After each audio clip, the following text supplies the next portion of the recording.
Here we go. We're going to do another watch review. This one is going to be for the brand AVI-8. It's a model I picked up fairly recently.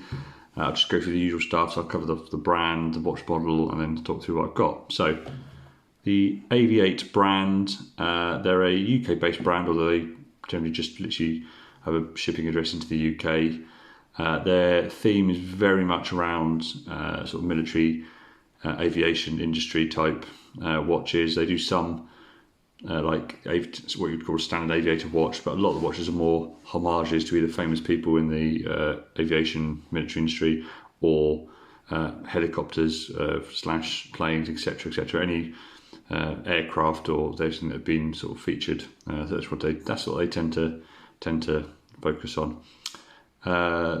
Yeah, as I said, from there they also run items on like Spinnaker and stuff, run out the same sort of thing. So they're a sort of fairly entry level watch, a bit sort of quirky more than anything else. The model I bought today is the Hawker Harrier 2 Ace of Spades edition. It's a homage to the Harrier Jump Jet, which you probably all know and love. RAF don't use it anymore for the UK, but the US Marine Corps still have a number of them in service, and the division that uses them is called the Ace of Spades, hence the watch. So away we go, let's see what we've got. Right, start first with the packaging I always do. Colour probably comes great. It's like this quite nice olive green. I actually really like it. It does feel like if you went back to World War II and something like that, this is the sort of olive green military type box you'd get issued. It kind of suits the sort of retro brand feel, homage to the planes of the past. So really like the box, not too big, not too tidy. But we don't buy watches for boxes, do we? So opening up, in it is obviously the watch on the cushion. You don't get much with the box. As you can see here, I've got a card, tells me how to register it, cleared in cloth and some silica gel to stop it getting damp. So very minimal, instructions are online and away you go. First thing out of the box, I said I've got the Hawker Harrier 2. Colour wise, I've gone for what was called the midnight blue. I tend to gravitate towards silver or black watches, and I've made a conscious choice I was not going to do that. So I've chosen this one. It's got a nice blue strap, and you can probably just about see it here. The colour scheme on there is sort of white and this quite deep blue, so they call it midnight blue, but it's quite a nice look. But anyway, let's get the box out of the way. Okay, first impressions, very interesting looking watch. I'm going to give you a still of the inside and the front and the back, and some obvious things very interesting. I'll start with the straps, I always do. Comes with a genuine leather strap. It's not padded, but it is quite supple, quite comfy. You can see there, genuine leather. Got some nice dark blue cross stitching. There's like a little cross stitch there, and it goes around there. And again, it kind of makes that feel that sort of slightly retro strap. Again, quite like that. It's on both sides, and I said it's quite a unique blue colour. It's almost like a dark bluey sort of sea colour. Again, I really like it. I think I'm glad I made that choice as opposed to going for something darker. On the clasp, just standard metal AVI-8 logo on one side and stainless steel on the other side. So it tells you exactly what it is. And on this one, gives you the brand and the Hawker Harrier 2. So strap wise, pretty good. Nothing I can really fault with it.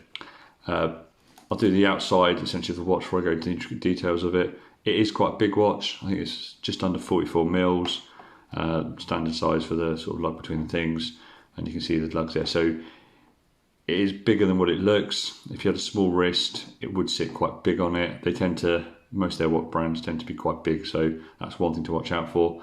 It is sort of like a brushed steel, again, brushed look. It's really not, again, for me, it reflects quite nicely. I can imagine it might pick up scratches quite easily, but mine hasn't done it yet. I've only had it a couple of weeks. It does have a sapphire crystal coating, sapphire crystal glass on the front, so good scratch resistant. Probably the main thing for this one is the crown. As you can see, the crown sits at 2 o'clock rather than 300 at 3 o'clock. I really like that. It sits better on the wrist. It doesn't dig in as much. You can just about see on the crown. There's a little star symbol, again linked back to the military, the symbol for that unit. It's an automatic movement, Japanese Miyota 8000 series movement. So you just wind it to give it a bit of juice, pull it out and adjust the time. Very simple, it doesn't do much else apart from that. So that's the initial on the outside. I'm going to go to the back first and then come to the face. The back, hopefully here I'll cut in the image of the back bit and you can kind of see what I'm talking about. This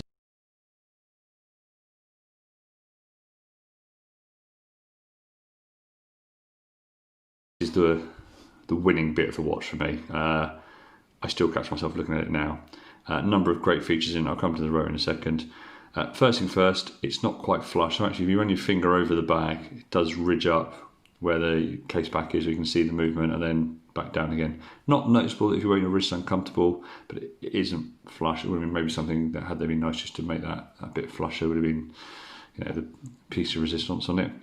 Top part, you see there, it will say the Hawker Harrier 2 Ace of Spades model. And again, it'd be hard to see here, but you'll see on the image there, you can just see that Ace of Spades symbol, and that's also replicated, embossed onto the glass as well, which, you know, if you catch the light right, you get that image of the Ace of Spades. You can see the circles there, and in the centre is that Ace of Spades model. It then says on the other side, stainless steel, gives you the model number, sapphire crystal, and the water resistant to 50 metres. So again, take it out in the rain, don't go swimming with it, or put your hands on the water with it, would be my advice on that. But it's a design aviation watch, so you probably shouldn't be getting too wet, is the plan behind it. Again, it's quite a nice dark sort of polish or brush, but again, it's got a real nice colour to it, and it's, again, the light catches you get all the readings on it. And the key part, clearly here, is the actual movement and the rotor and the weight for it. It's lovely. It's designed to look like a turbine. To me, it looks exactly like a turbine, and everyone, I catch myself spinning it and just watching it because it is really mesmerising. Two of the blades have 21 joules and the 21,600 VPH, vibration per hour. But it literally, if I can get it going properly for you, so there you are. It literally does look like a turbine when it comes to a slight halt. So some of the blades are weighted, some of them aren't. So that keeps it, that rotates around. But it literally, won't do it now, will it? When I need it to. There we are, it goes again. Literally, it is like watching a turbine. Like I said, I find that quite mesmerising. The back, for me, is the clear win of this watch. Yeah, I think it's fantastic. I could watch that all day long. I've very little, if I'm being picky, it would have been nice to have that flush, but it's not something I'm going to worry about massively. Turning it over then to the front. Now, this is probably the bit that people are giving a love or hate. I'll try to get too close without getting too close. My camera doesn't like to focus if I get too close on it.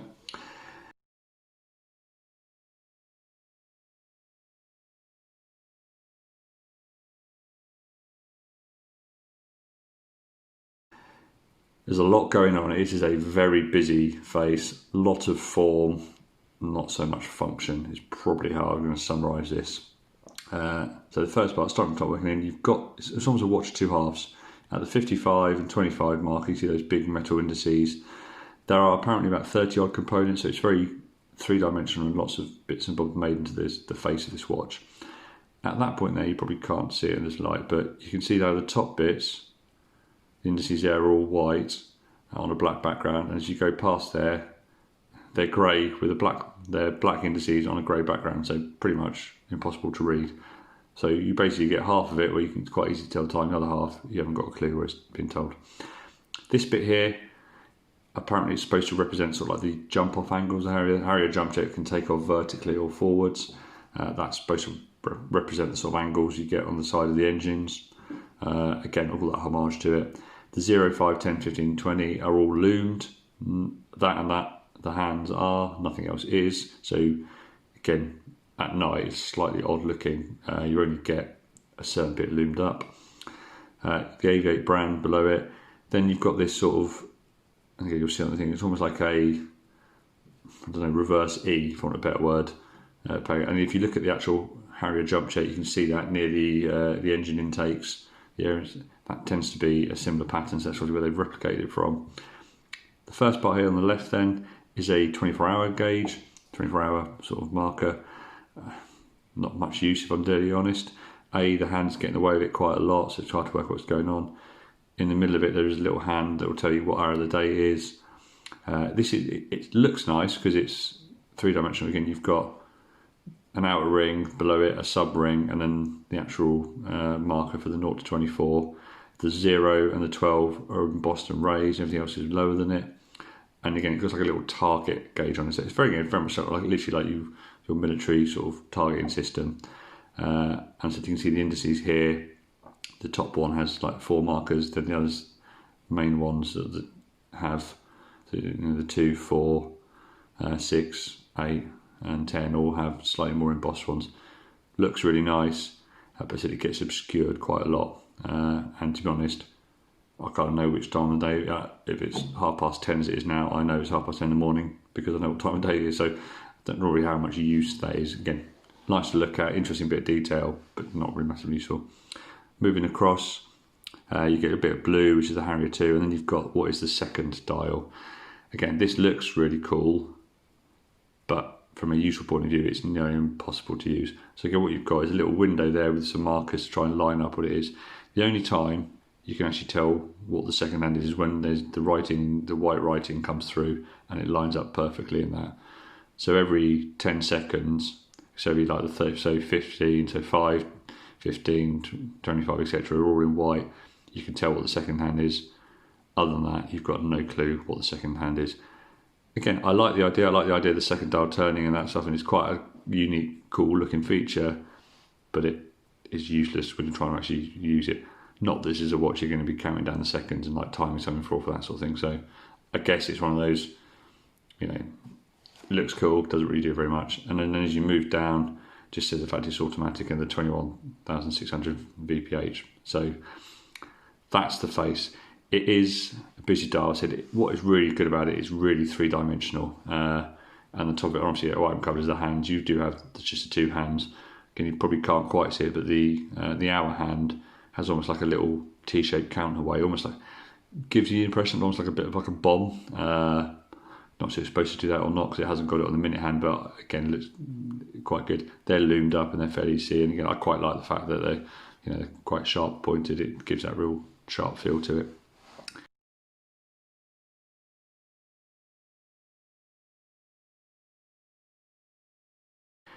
So that's the face on it.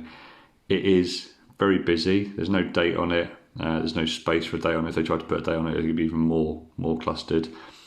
If you look back to pictures of the Harrier Jump Jet, and some people have done in other reviews, like next to the watch, you can kind of see where they've taken their design from it, which is good. I like that. That's the whole point of the watch, is homage to that fighter pilot, that fighter plane. But people looking at this watch will either go, I really like it, that's quite quirky and funky, or they will look at it and go, it's quite hard to work out. I'm looking at it, it's just too busy, and lose interest in it. So I'll show you what it looks like on, just so you can kind of see. And again, like I've said in other videos, I am 6'4", just shy of 100 kilos, so a fairly decent sized bloke. You can kind of see how it fits on my wrist and what it looks like. So you can see the size wise, fits quite nicely. It's quite chunky on top of the hand. I like the fact that 2 o'clock dial sits there, because it doesn't dig in. Not that it digs in many watches, but it's just like that is actually more accessible to use should you want to wind it whilst you're on the move. And yeah, the lugs fit nicely around my wrist. I like it. I think it sits nicely. I think it works well with Satch on it. So my overall opinion on it, costs about £300 to get into the UK. Yeah, the strap is great, nothing exceptional, but a nice strap. The case back is the winning feature. I really like it. I think that's probably what's going to push it into being a watch that's worth looking at and getting. The front cover is very much, you're going to like it or hate it. Just about worked for me. If the case back wasn't as nice, I'd probably say I probably wouldn't have bought it, and I would have probably not been so happy, and it'd be something that I would have probably moved out of my collection and got something else instead of. However, for me, I really like that. The back of the watch, I think it's beautiful, mesmerising. The front of the case is interesting and unique, coupled with the back. For me, this is a watch that sits nicely in my collection. and I'm sort of happy to show off. I also really like the colour. I'm glad they do a stealth black one, which I was very nearly going to buy, but that's pretty much would match all my other watches of either being silver or black. So I'm really glad I pushed out to a slightly different colour, and I really like this midnight blue. Anyway, I hope it's all right for you. Please enjoy, comment, and let me know what you think. Thank you.